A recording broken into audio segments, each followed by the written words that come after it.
So today we continue our discussions on uh, cybercrime for a while, because I understand that there is a paucity of time. In fact, I had given all my hopes that I would connect.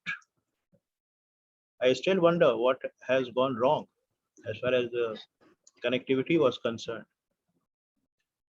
Anyways, since that we have arrived, let us have this uh, a basic understanding that cybercrime is here to stay.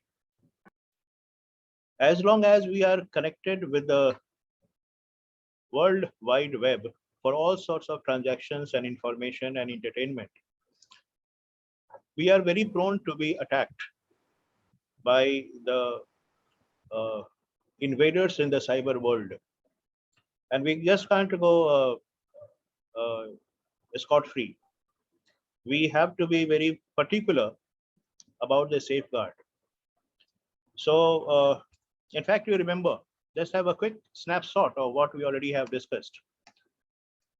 In fact, we discussed already that we are exposed to the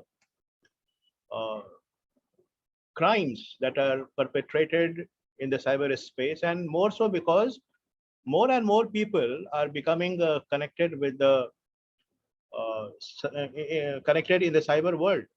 The cyberspace is occupied by, now it is being overcrowded, although it could not at any point of time. Still, more and more people are now being connected to the internet, and therefore maybe all sorts of crime there is an eventuality.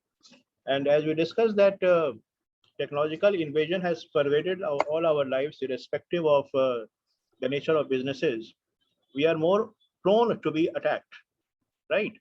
And the fallout of this advantage is cybercrime. And as per Mark Ruth, it was estimated that it almost cost the world every year 4 billion US dollars. Now that is very eye-opening. In fact, we also discussed that by cyber crime we mean the unlawful act wherein the computers and internets are misused as a tool and target or both. And we also referred to the fact that computer may be the target when the invaders attack your computer system. They hack the data. They may perpetrate the virus attack so that your system becomes dysfunctional, maybe phishing, spamming, stalking. In fact, we will discuss all this very shortly. Computer as a weapon, it could be used to commit a crime.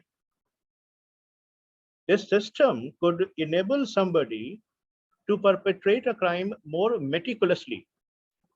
So two ways: either the entire system is under threat, your personal data may be extracted by the hackers. So your entire computer system is under attack, number one. And number two is your the system could enable the perpetrators of crime to commit some other crimes, maybe all sorts of cyber terrorism. You see, the first thing that the government does when there is a terrorist attack or maybe some sort of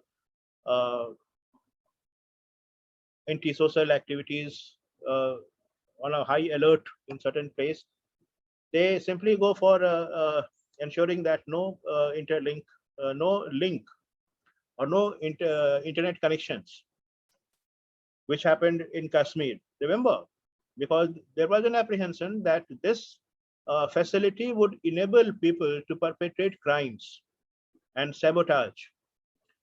So, because you can easily get connected, you can easily get organized through this facility, and that may be something very devastating. And maybe they will perpetrate credit card frauds or pornography even.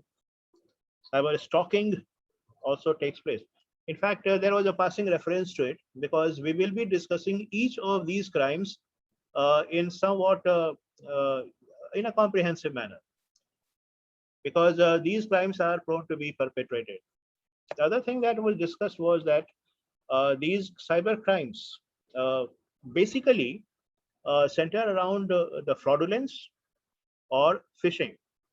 When they steal your data or when they perpetrate crime, maybe there is a siphoning of your hard-earned money from your account, whatever.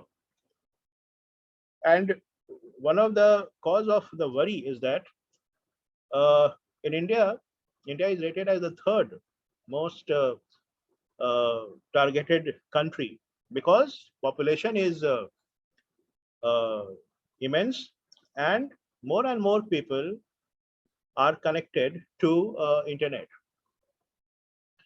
and social network as well as e-commerce are the basic platforms which are predominantly used by the perpetrators of the crimes.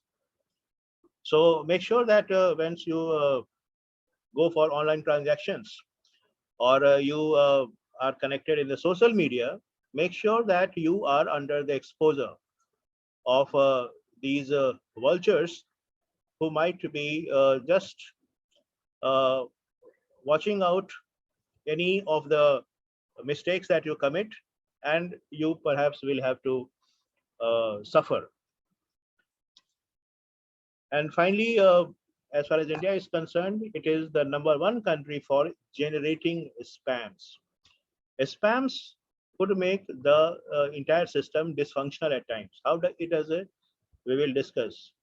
In fact, we refer to as e-bombing, spam, because with it will alter the storage, and ultimately the processor will have to compromise. So these were the things that we discussed. Let us move on that background. uh, Let us move on that there are different types of cybercrime. And to begin with, in fact, to start with, hacking. Let us today discuss hacking. What comes to your mind when you come across the term hacking? Because there is also a concept of ethical hackers. Now, this is very contrasting a term, ethical and hacking. How can the two terms go together? You see, by hacking, we mean the intrusion into your computer system.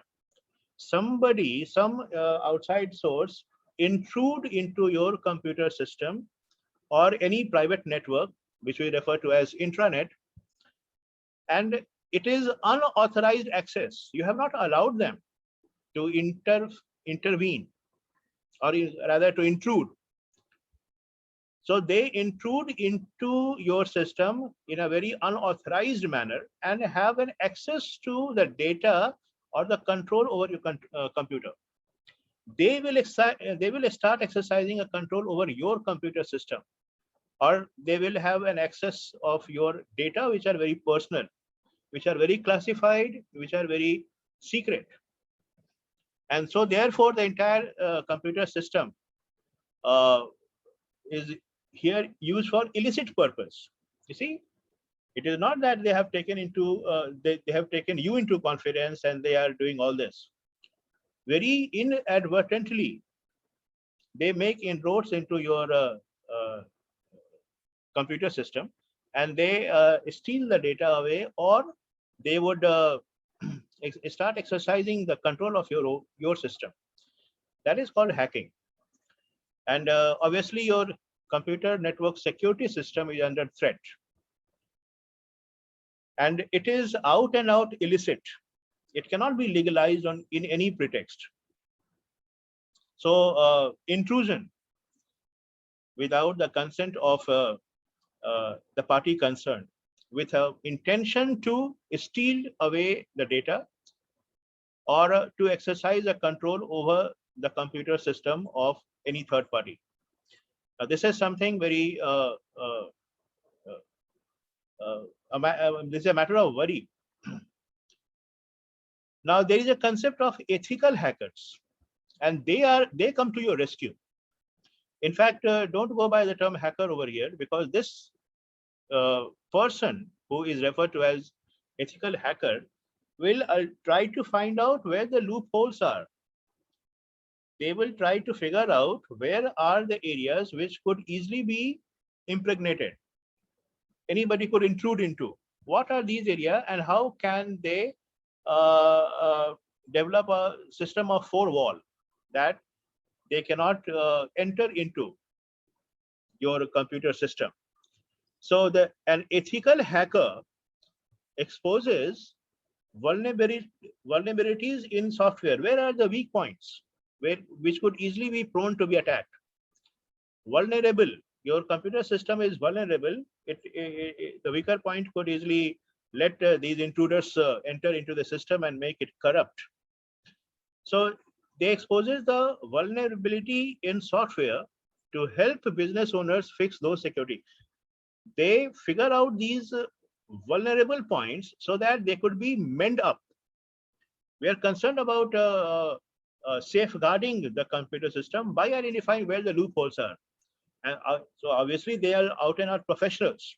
Once they come to know about the various loopholes, they will not take advantage. In fact, they have come to the rescue of the party concerned. So they will try to fix those security holes where a malicious hacker discovers them. You see, these hackers with malafide intention, of course, could easily detect those loopholes and create troubles for you. So the ethical hackers come to your rescue.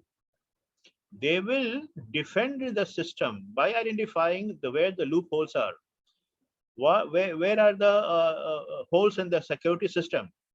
And accordingly, they will take care of it so that your computer system is not prone to the threats of these hackers.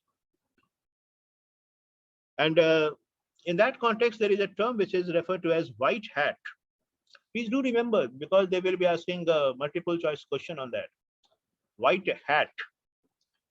And exactly, a white hat is a ethical computer hacker. Computer hacker, but ethical. The one who intends to fix the loopholes. So an ethical computer hacker or a computer security expert who specializes in penetration testing. Underline the word penetration testing. That ensures the security of an organization's information system. So they will try to figure out where are the loopholes, where the weaker points are, what makes your computer system vulnerable to the attack. So they test whether the computer system could be penetrated by the hackers, and they could have an access to your data and could exercise your computer system. They could exercise a control over your computer system. So they are the ethical hackers who actually help you out. And therefore, they also are referred to as white hats. So please do remember, white hat, ethical hackers, and hacking. Make sure that these three terms are very clear to you. And obviously, we wind up today, and we will continue in the next class, if at all it starts on time. So thank you all, and have a good day. See you then. Coming class. Thank you, sir. Thank you.